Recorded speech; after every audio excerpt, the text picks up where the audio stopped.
And that's the soundbite for the whole con. That's That's it. Thank you. That's going to go on the trailer for next year. Just MCM. I'm knackered. No, I'm wide awake. It's all good. Well, I tell you what. I mean, kicking off with the obvious question. For people who don't come to these cons, who don't experience it, Yeah. what's the magic of Comic Con? What makes it such a very special place to be for people like you and for the people getting to meet you? It's like nothing else, really, with the atmosphere. And it took me years to get used to it, actually. And now, I mean, you always get surprised by something, especially the costumes, and how far people go and how amazing, the work. I don't know how they do it, you know what I mean? It does fascinate me.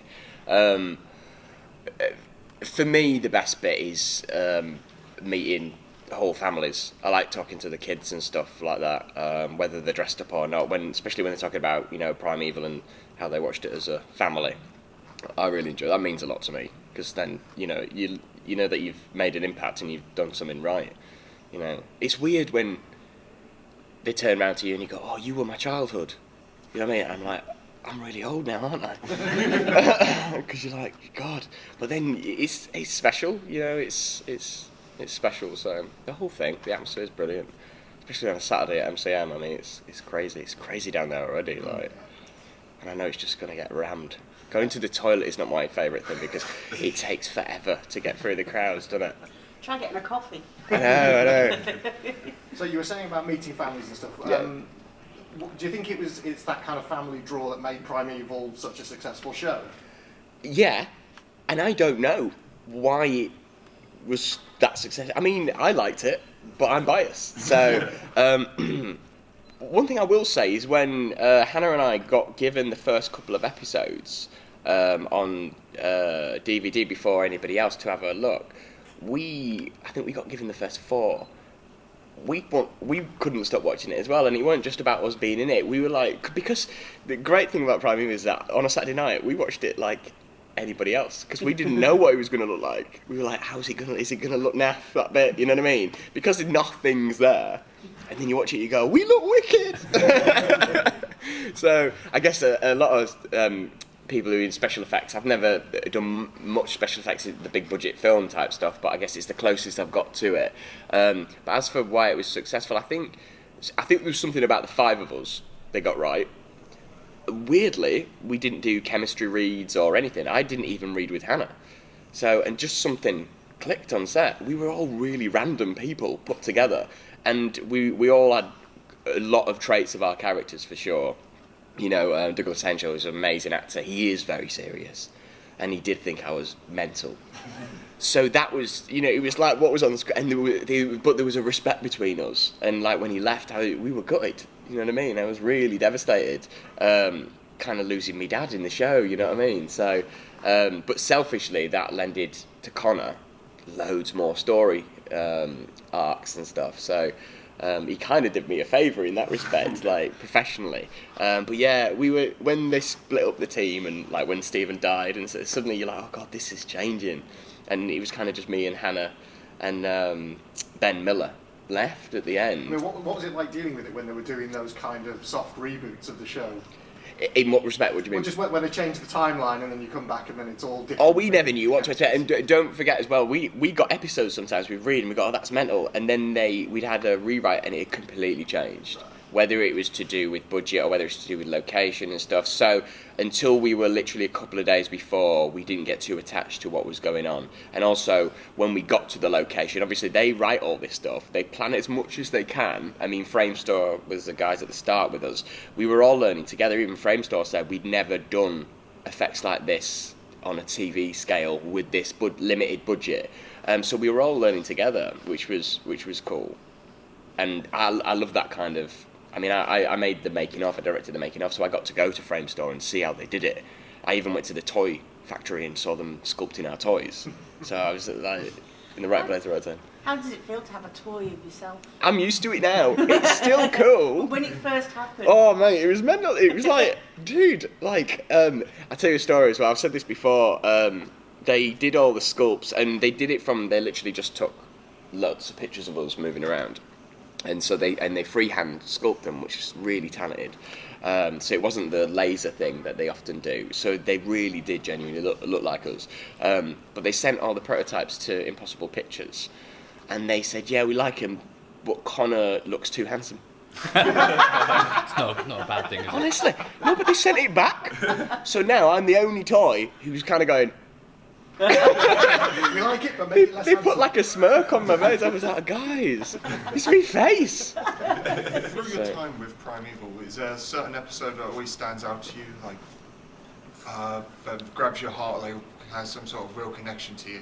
I mean, obviously the first episode, because we didn't. I remember us all sat in. I think it was Black Forest we shot in. Supposed to be the Forest of Dean, and we were all sat in this little trailer, freezing our butts off, and we were going, can you imagine if this works? Because we didn't know. I mean, when I first got the script, they didn't say it was ITV, they didn't say it was Saturday night, I had no idea about the plans they had for it. I thought it was kind of some cheesy Channel 5 thing that they wouldn't be able to pull off, because you're reading it, you're going, this is going to look rubbish, because there was nothing to compare it to. But then when we got it, they brought us all to Frame Store, which obviously was exciting, and they showed us like some of the early stuff that they developed for it, and they sat us down and went, we're going to reveal what this show actually is now. And literally the five of us in the room, I think we all packed our pants really, because we were like, oh God, there was a lot of pressure, and we knew we were going to be under a lot of ridicule as well. And obviously at the start everybody went, oh, it's ITV's Doctor Who, which it wasn't at all. But that's, they often do that, don't they, compare it to stuff. And I guess because we had Hannah in it, who was, at the time, I think Billy was in Doctor Who, and we had our own little pop star in ours, and so they made comparisons. But I think very quickly people realised it was something different and unique. Very much so. I've not answered your question, have I? I've just totally gone off. I do that. No, you did basically. You said about the first episode meaning a lot to you. Yeah, and also I think an episode that I love is the bit one where I think it's series 3 where Abby gets taken by the mer creatures to the future, and Connor has his big heroic moment, and he tells her he loves her while she's over the side of the cliff. And one of my favourite all-time scenes is when they get back to the flat, and she's like, "You said something," and he's like, "Did I?" Do you know what I mean? It's just really well done, that little bit, and you're like, just say it. So, but I think that, they drew out the Connor and Abby love story for so long, and not to the point where it was annoying, but I love the fact that the first kiss was by her, you know what I mean? And at the end, spoiler alert if you're not seeing the end, but when she turns around, she asks him to marry her, you know what I mean? It's like, oh, geek done good, you know what I mean? You mentioned there's some of the great moments we did see. I think fans would be really interested. You say sometimes things didn't happen. Yeah.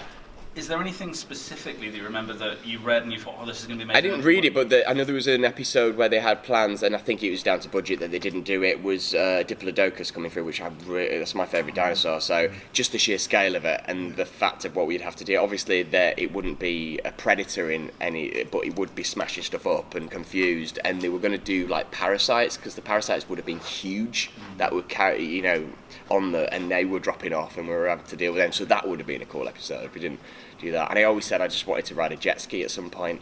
That didn't happen. No. But it was really funny. They really humoured us, especially me. I was like, oh, what if we did this and what if we did that? And they're like, yeah, we'll do that later. So. You've got a following in America as well for the show. It did, yeah. And it did go big. Over here, homegrown fans or US fans, what would you say is the best to meet? It's weird. In America, I'm known for Alice. Where I played Hatter, because that wasn't released big over here, but over in America it was massive. It was on the side of buildings and everything in New York. They did a big release, and that was weird, because I kind of suddenly got quite known over. I went to, the director sent me an email, he went, "You're on number 6 on IMDb in the star meter." I was like, what? And I was above Johnny Depp at the time, who was also playing Hatter. I was like, what? I was like, is that good? He's like, I think that's a little bit good. So yeah, that was really popular. So I do have 2 different fan bases, but at Comic-Con I do love it when they talk to me about Alice, because obviously it's a thing that's close to me as well. I got to pretty much play like a cool Connor, in Alice. But without Primeval, I wouldn't have been able to play Hatter. I wouldn't have been ready. But Primeval gave me the confidence with the humour stuff, because I'd never done the humour stuff before.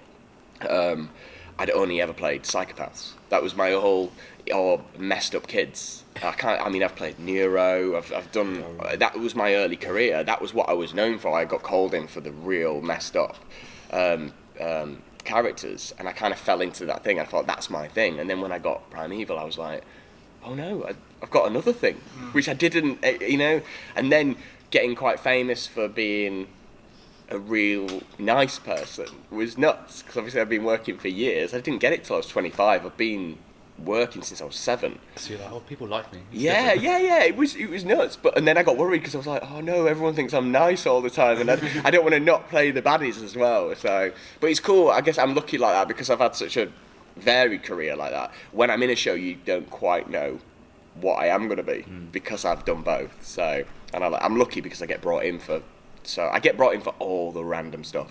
If there's, I did a By Any Means, and that was like a computer hacker called Tom who'd stole 10 million and now was working for the police because they were going to put him in prison. But it's cool because I get the interesting parts. So, Were there major differences about being on set for Alice after you'd done Primeval? yeah, we shot in Vancouver, which is now one of my favourite places in the world. Like, it's just brilliant. Like, and the people and everything, I just loved it. And it was all a lot more laid back, but there was a lot of money in it as well. So, and you could see that. And I was the male lead, which was new for me. I'd often been a supporting character, and it was kind of, the costume designer was the guy who did Moulin Rouge, and I had everything tailored to me, and I was like, it was exciting, The best bit was when they took me and Katerina Scorsoni, who plays Alice, who's brilliant from Grey's Anatomy. They took us to a ranch, and a cowboy taught us how to ride a horse, which was amazing. And he was like proper hardcore, and he was like, and we'd done a bit of trotting around. I'd never ridden a horse before. He went, right, we're gonna go trekking now. I was like, today? I've only just sat on the horse. And then we were going through rivers, and I was literally sat there going, if everyone from Bradford could see me now. So. Do you end up with aches and pains after Oh that, my then? God! Oh, have you ever ridden a horse? Oh, what's that about? This bit? Seriously? No, honestly, I used to get baths in, is it Epsom salts? Like, oh God, yes, so much. And then I tore my hamstring running in the show as well, which didn't help at all. And I didn't tell anyone. I don't think I tore it. I think I proper stretched it, but my entire leg went black at the back. But and it was my fault, because it was like, don't run so fast, you're going to hurt yourself. I'm like, I'm fine. And then you fall over and you're like, oh, I'm an idiot, I've hurt myself, but you don't tell anyone. So yeah, eventually I had to admit it. But yeah, it was, Alice was amazing for so many reasons, really close to my heart, and I'm really proud of, I guess, the Hatter I did. And I didn't think about it too much either. Everyone's like, oh, were you worried about playing kind of an iconic role? I didn't think about it at all, which kind of shows me that I was at the right point just to do it the way I wanted to do it. And Nick Willing, who directed, just put his whole trust in me. Like, it was like, and he didn't even meet me. He cast me from a tape. And he said he met me and he went, he met me and he went, you're better looking than I thought you were going to be. And I was like, what is this? There's definitely a theme going on here. And he's such an amazing mind, and he was just like, and I did my first scene, which is it was a 6-page scene. It's where I first meet Alice, and I did all my little weird stuff that I'd made up, and he started a round of applause at the end of my first take, and he came up to me, he was like, thanks man, because I can breathe now, because I've got the right person. And it was just like really nice, and from then on he just kind of let me do what I do, which is the ad-libbing stuff and the, making it up as I go along mostly. It is very funny. So, yeah, I love it. I just throw in stuff. I did on my the first read-through of Primeval. I started ad-libbing in the read-through, which is not something you do, but I thought I could just make the line better and funnier, and he was getting laughs and stuff. And then I remember the casting woman coming over to me going, I love what you're doing, but can you do the script? And I didn't. I really didn't. I was that confident, you know what I mean? Like, with it, I knew that I kind of knew what to do with it. So, yeah, but there's not me. It's a gift of a part, and I feel really lucky that I got the opportunity to kind of show that sort of side of me. So I think that's all. I think we've got to let you Sorry, get I back talked to too much. I'm sorry. That's all right. Thanks so much, guys. Thank you very much. Enjoy the rest of your day as well. Hey, good morning. Okay. How are we today? It's Very well, better now you're here. Oh, How are you today? I'm a bit knackered actually. And that's the soundbite for the whole con. That's That's it. Thank you. that's going to go on the trailer for next year. Just MCO. MCM. I'm knackered.